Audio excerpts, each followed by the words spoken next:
வணக்கம். தமிழ் ஃபுட் கார்னரில் இன்றைக்கி கொண்டக்கடலை கிரேவி பண்ண போகிறோம். இந்த கிரேவியை ரொம்ப சுலபமாக வேகமாக குக்கரில் 1 பாட் ரெசிபியாக செஞ்சிடலாம். டேஸ்ட்டு மட்டன் குழம்பு மாதிரியே ரொம்ப சூப்பராக இருக்கும். இந்த கிரேவி சாதத்தில் விட்டு சாப்பிட்றதுக்கும் இட்லி தோசை சப்பாத்திக்கு தொட்டு சாப்பிட்றதுக்கும் ரொம்ப நல்லாயிருக்கும். இப்போ இந்த டேஸ்டான கொண்டக்கடலை கிரேவியை எப்படி பண்ணுறதுன்னு பார்க்கலாம்.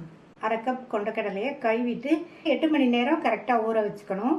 இந்த மிக்ஸி ஜாரில் 4 பெரிய பூண்டு, 1/2 இன்ச் அளவுள்ள இஞ்சி தோல் சீவி கட் பண்ணது அது சேர்த்துட்டு 3 மீடியம் சைஸ் தக்காளி கட் பண்ணது, 15 சின்ன வெங்காயம். சின்ன வெங்காயம் நல்லா டேஸ்ட்டாக இருக்கும். சப்போஸ் உங்கள்கிட்ட இல்லைன்னா மீடியம் சைஸ் பெரிய வெங்காயம் 2 கட் பண்ணி சேர்த்துக்கங்க. இப்போ இதை தண்ணி எதுவும் சேர்க்காம நல்லா நைஸ் விழுதாக அரைச்சிக்கலாம்.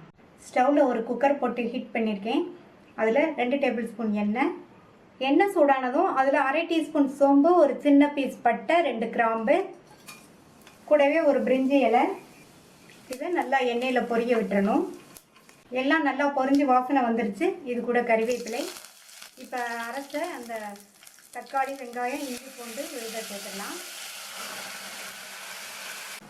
இதை தக்காளி விழுத சேர்த்ததுக்கப்புறமா இதை ஒரு 2-3 நிமிஷம் நல்லா கொதிக்க விட்டுக்கணும். அப்போ தான் இதனுடைய பச்சை வாசனை போகும். 3 நிமிஷமாக தக்காளி விழுது நல்லா வதங்கி அதனுடைய பச்சை வாசனை எல்லாம் போயிடுச்சு. இது கூட 1/4 டீஸ்பூன் மஞ்சள் தூள், 2 டீஸ்பூன் தனி மிளகாத்தூள், 4 டீஸ்பூன் கொத்தமல்லி தூள் சேர்த்துட்டு இதை மறுபடியும் ஒரு 2 நிமிஷத்துக்கு வதக்கி விட்டுக்கணும். இந்த மசாலா தூளோட பச்சை வாசனையும் போயிடும்.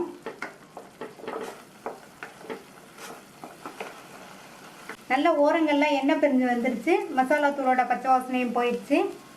1/2 கப் கொண்டக்கடலையை, ப்ரௌன் கலர் கொண்டக்கடலையை கழுவிட்டு 8 மணி நேரம் ஊற வச்சுருக்கேன். இதை தண்ணியோடைய இதில் சேர்த்துடலாம். இது கூட இன்னொரு 1/2 கப் தண்ணி சேர்த்து நல்லா கலந்து விட்டுடலாம். இது நல்லா கொதிச்சு வரட்டும்.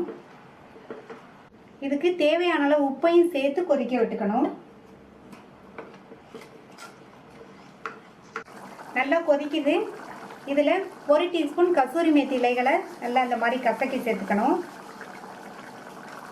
இதில் சன்னா மசாலா பவுடர் 1 டீஸ்பூன் சேர்த்துக்கிறேன்.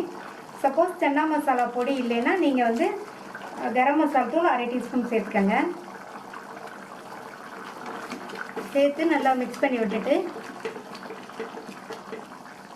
இதில் கட் பண்ண கொத்தமல்லி இலைகளையும் கொஞ்சம் சேர்த்து கலந்து விட்டுட்டு மூடி போட்டுடலாம். இதை ஸ்டீம் வந்ததுக்கப்புறமா வெயிட் போட்டு மீடியம் ஃப்ளேமில் 5லேருந்து 6 விசில் வேக வச்சுக்கணும். 6 விசில் வந்துடுச்சு. கிரேவி நல்லா வாசனையாக இருக்குது. கொண்டக்கடலையுமே நல்லா வெந்துருச்சு. இந்த கொண்டக்கடலை கிரேவி இந்த அளவு திக்னஸில் இருந்தால் கரெக்டாக இருக்கும். சப்போஸ் நீங்கள் இன்னும் கொஞ்சம் லிக்யூடாக வேணும்னு நினச்சிங்கன்னா கிரேவி ரெடி பண்ணும்போது கூட கொஞ்சம் தண்ணி சேர்த்து வேக வச்சுக்கோங்க. கமகமன் வாசனையோட மட்டன் டேஸ்ட்டில் கொண்டக்கடலை கிரேவி ரெடி ஆயிடுச்சு.